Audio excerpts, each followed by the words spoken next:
Assalamualaikum warahmatullahi wabarakatuh. Waalaikumsalam warahmatullahi wabarakatuh. Puji syukur atas kehadiran Tuhan Yang Maha Esa yang mana telah memberikan kita kesempatan untuk hadir di tempat ini untuk saling tolong menolong.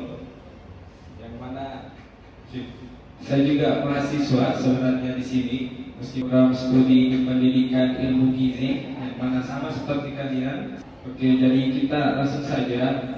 Izinkan saya untuk melakukan sedikit penyuluhan mengenai analisis dampak gula terhadap kondisi lapar ekstrim. Jadi untuk itu izinkan saya berdiri. Jadi mungkin semua di sini sudah tahu kondisi lapar ya.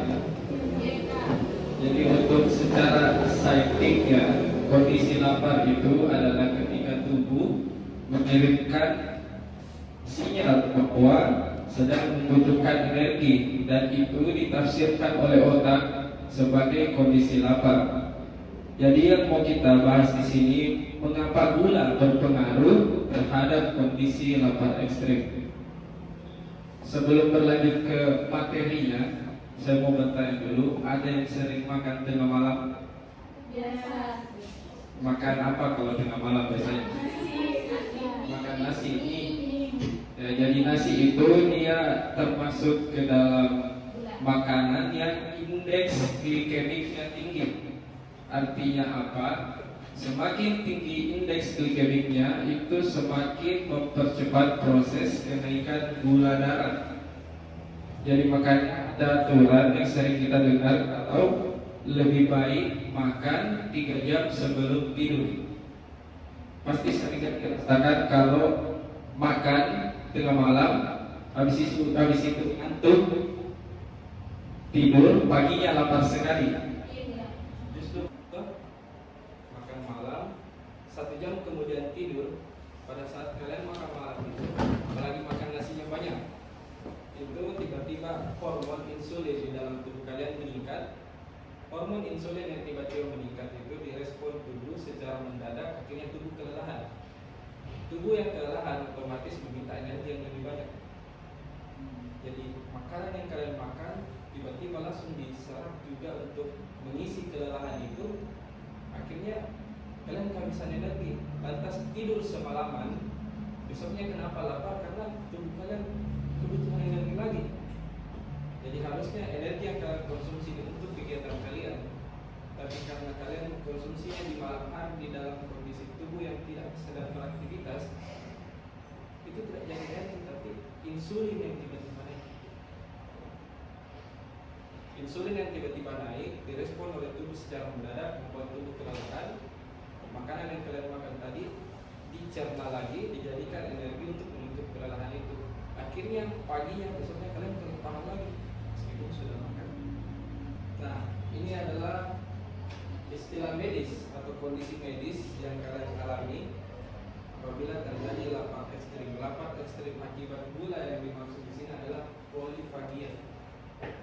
Polifagia ini bisa kalian baca dari istilah medis, menggambarkan kondisi lapar berlebihan atau nafsu makan yang meningkat meski sudah makan. Kenapa demikian? Kondisi ini disebabkan oleh berbagai hal. Di antaranya, kalau kita menyimpulkannya dengan gula, ada kondisi hiperglikemia dan hipoglikemia. Kondisi hiperglikemia ini atau kadar gula darah tinggi terjadi karena gula tidak dapat masuk ke dalam sel akibat kurangnya atau terganggunya fungsi hormon insulin ini. Yang kedua ada hipoglikemia, juga dapat menjadi penyebab polifagia. Hal ini sering dialami oleh penderita diabetes yang mengonsumsi obat tidak sesuai gula, pemakaian yang tepat. Jadi untuk dihubungkan kenapa kalian masih lapar setelah makan 1 jam atau 2 jam yang lalu, sebenarnya lapar itu adalah lapar gula. Lapar gula terjadi atau polifagia akibat kalian mengkonsumsi gula yang berlebihan. Tubuh akhirnya menganggap bahwa kalian butuh lebih banyak gula karena habitnya kalian mengkonsumsi gula terlalu banyak. Di sini ada yang sarapan tidak kalau pagi? Kadang. Jadi sebaik-baiknya sarapan adalah tidak sarapan sama sekali. Kalian mungkin pasti pernah dengar atau baru kali ini Jadi pada saat pagi hari itu, misal kalian ini misal makan malam 1 jam sebelum tidur, paginya keras lapar sekali. Nah, kondisi paginya itu sebenarnya kondisi asam lambung sedang tinggi dan kadar gula tubuh sedang tinggi. Jadi pada saat kalian ini makan pagi, apalagi makannya karbohidrat, kayak sereal, nasi, roti, itu akhirnya membuat yang awalnya tubuh kalian kadar gulanya sudah tinggi, tambah tinggi lagi. Akhirnya fakta menyebutkan bahwa gula itu membuat ngantuk di pagi hari, membuat begadang di malam hari. Itu gula. Jadi sebaik-baiknya sarapan adalah tidak sarapan sama sekali. Karena kalau kalian sarapan nasi goreng pagi-pagi, kondisi tubuh kalian tinggi gulanya, makan karbohidrat, karbohidrat diubah menjadi glukosa, glukosa itu gula juga. Akhirnya kadar gula kalian semakin tinggi, jam 10 kemudian kalian ngantuk. Kalau udah ngantuk ya lapar lagi. Kenapa kalian bisa ngantuk? Karena tubuh kalian kelelahan akibat kadar gula yang tiba-tiba meningkat di pagi hari. Itu makanya ada kondisi di mana kita lapar gula, namanya lapar gula itu meskipun kalian sudah makan nasi yang banyak, minum minuman boba, minum minuman es teh apa dan segala macam, kalian masih tetap lapar karena itu tubuh yang salah kaprah. Tubuh menganggap bahwa kita ini butuh gula yang banyak, padahal sebenarnya tidak. Untuk orang dewasa itu, orang dewasa dia hanya butuh sekitaran, nah ini dia, tidak lebih dari 30 gram sehari. Ini untuk tujuan konsumsi gulanya. Dan yang lucunya adalah ketika kalian makan 2 sendok nasi, 2 sendok nasi bisa diartikan sebagai 100 gram nasi lah. Di 100 gram nasi ada 0,05 gula dan 28,7% karbohidrat. Karbohidrat ini gula keji. Jadi ketika tubuh kalian hanya butuh 30 gram atau maksimal 36 gram dalam sehari, hanya butuh gula sekian, kalian makan 2 sendok nasi, itu sudah ada 30 sekian di situ gulanya. Belum kalian minum boba. Boba itu rata-rata atau minuman yang mirip-mirip dengan boba itu ada 34,6% gula di situ. Jadi itu sudah melebihi kebutuhan kalian dalam sehari-hari. Nah, akibat kebutuhan yang berlebihan, akibat melebihi dari kebutuhan yang kalian konsumsi, makanya disimpan dalam lemak. Perempuan itu tempat lemak itu ada di sini, di sini, di sini. Makanya ada teman tak lebar mukanya dari kecil begini kan? Itu karena konsumsi gula dan garam yang berlebihan.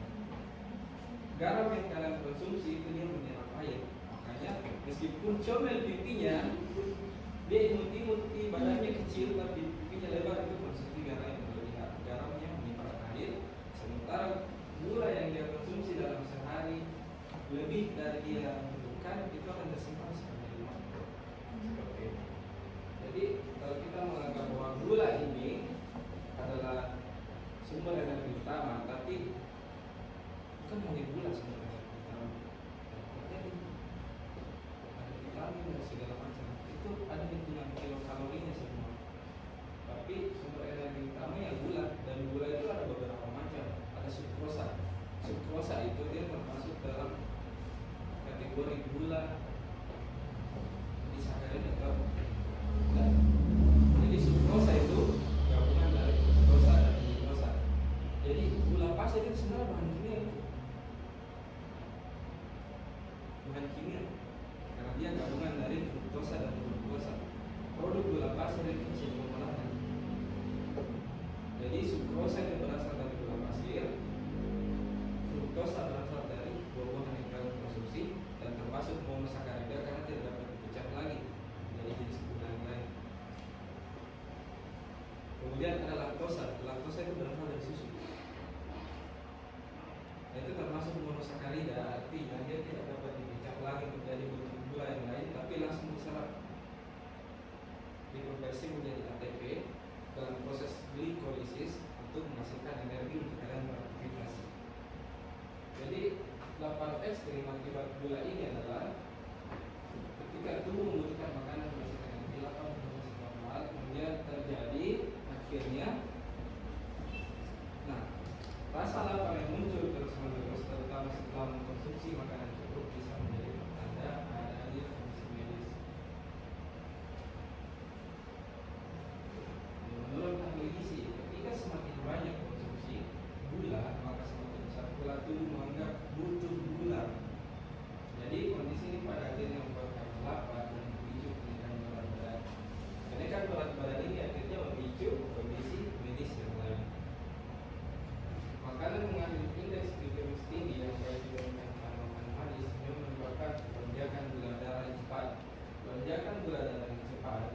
maksudnya adalah hormon insulin